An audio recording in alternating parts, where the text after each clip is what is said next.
સુરતમાં વઘાસિયા પરિવારનો 22મો સ્નેહ મિલન સમારોહ યોજાયો હતો। આ મિલનમાં શિક્ષણ ક્ષેત્રે પરિવારના બાળકો આગળ વધે તેમજ જીવન જીવતરની વિવિધ વાતો પર વક્તાઓ દ્વારા માર્ગદર્શન આપવામાં આવ્યું હતું। સુરત શહેરમાં વઘાસિયા પરિવારનો સ્નેહ મિલન યોજાયો હતો। સુરત શહેરની અંદર વસતા તમામ વઘાસિયા પરિવારને એક સાથે એક જ મંચ પર બોલાવવાનો આ 22મો સ્નેહ મિલન સમારોહ હતો। સાથે સાથે વિદ્યાર્થીઓ વાલીઓ માટે નોલેજ ફેસ્ટિવલ સિઝનનો 8મો એડિશન પણ યોજાયો હતો। સાથે જ સમાજમાં શિક્ષણ ક્ષેત્રે તેમજ અંગદાન અને રક્તદાન પ્રત્યે જાગૃતિ આવે તે માટે રક્તદાન કેમ્પ, અંગદાન સંકલ્પ તેમજ ટ્રાફિક નિયમનને લઈ સમાજમાં જાગૃતતા આવે તે માટે થઈને અનેક જાગૃતિ કાર્યક્રમ યોજાયા હતા। સમાજના વક્તાઓ દ્વારા સમાજના લોકો સાથે વિચાર ગોષ્ઠીથી કાર્યક્રમ પણ યોજાયો હતો। આમ વઘાસિયા પરિવારમાં યોજાયેલા 22મા સ્નેહ મિલનમાં સુરત શહેરમાં વસતા તમામ વઘાસિયા પરિવારના લોકો એક સાથે મોટી સંખ્યામાં સ્નેહ મિલન સમારોહમાં જોડાયા હતા। બાઇટ રમેશભાઈ વઘાસિયા, પૂર્વ પ્રમુખ વઘાસિયા પરિવાર, ટીવી 18 ન્યૂઝ, સુરત। નમસ્કાર, હું રમેશ વઘાસિયા, વઘાસિયા પરિવાર સુરતના પૂર્વ પ્રમુખ।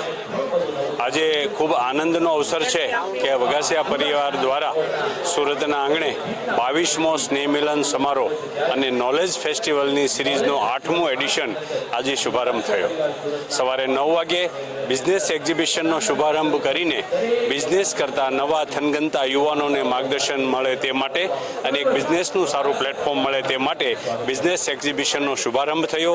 અનેકવિધ ચીજવસ્તુઓ એક્ઝિબિશનના સ્ટોલ ઉપર એક્ઝિબિટર્સ દ્વારા પ્રદર્શિત કરવામાં આવી અને તેમને એક સારું પ્લેટફોર્મ મળ્યું। એની સાથે સાથે 1 વાગ્યા સુધી સતત જુદા જુદા નિષ્ણાત વક્તાઓના માધ્યમથી યુવાનોને બિઝનેસ અંગે માર્ગદર્શન મળે તે માટે બિઝનેસ ડેવલપમેન્ટ સેમિનારનું પણ સરસ મજાનું આયોજન થયું।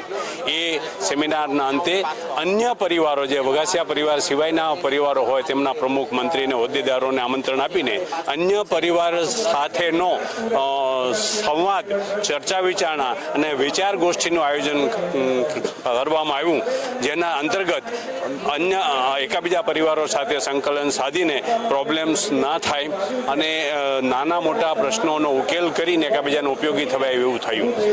શિક્ષણની પ્રવૃત્તિ આયોજિત થઈ છે, સ્પોર્ટ્સની એક્ટિવિટી આયોજિત થઈ છે, બાળકો માટેની પ્રવૃત્તિઓ આયોજિત થઈ છે, હેલ્થને ખ્યાલ રાખવા માટેની પ્રવૃત્તિ આયોજિત થઈ અને વડીલો પાસેથી સંસ્કાર શીખીને એની વડીલ વંદનાનો કાર્યક્રમ એમની આરતી ઉતારીને કરવામાં આવ્યો, જે વઘાસિયા પરિવારના વડીલોનું સન્માન કરી અને બાળકો અને યુવાનો એમની પાસેથી સંસ્કાર શીખે તેવા આશય સાથે આ ગામનો ચોરો, વઘાસિયાનો મોરો એવા ટાઇટલ હેઠળ વડીલોની વંદના કરી અને હવે જ્ઞાનદીપ એવોર્ડ અર્પણ કરવાનો સમારોહ થશે, ઉદ્યોગપતિઓનું સન્માન થશે, વિશિષ્ટ સન્માન થશે અને એનો આશય એ છે કે હળી મળીને સૌ સાથે મળીને આપણા દુર્ગુણો, આપણી દુર્વૃત્તિઓ, આપણી ખામીઓ અને આપણી મર્યાદાઓને ઓળંગીને એને દૂર કરીને સારા સદમાર્ગે જઈએ અને ખૂબ વિકાસ કરીને, ખૂબ પ્રગતિ કરીને એકાબીજાને ઉપયોગી થઈને સહકારની ભાવના સાથે સારું અને શ્રેષ્ઠ જીવન, તંદુરસ્ત જીવન જીવવાની સાથે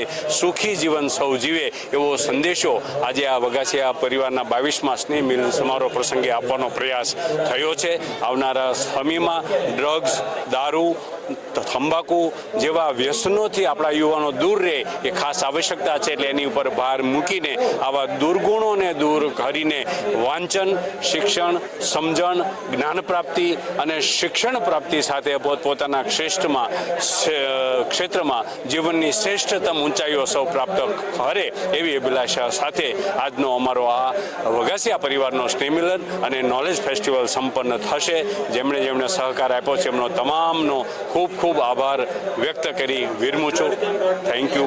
આ સાથે સાથે ઘણી બધી પ્રવૃત્તિઓમાં એક બ્લડ ડોનેશન કેમ્પ, આઈ ડોનેશન કેમ્પનું કેમ્પેઇન અને ઓર્ગન ડોનેશન અંગેની જાગૃતિ, ટ્રાફિક અંગેની જાગૃતિ, આવા વિવિધ કાર્યક્રમોનું આયોજન પણ અહીં દર વર્ષે સ્નેહ મિલનમાં કરવામાં આવે છે અને એની સાથે સાથે આજે પણ એક સરસ મજાનું બ્લડ ડોનેશનનું આયોજન પણ થયું છે।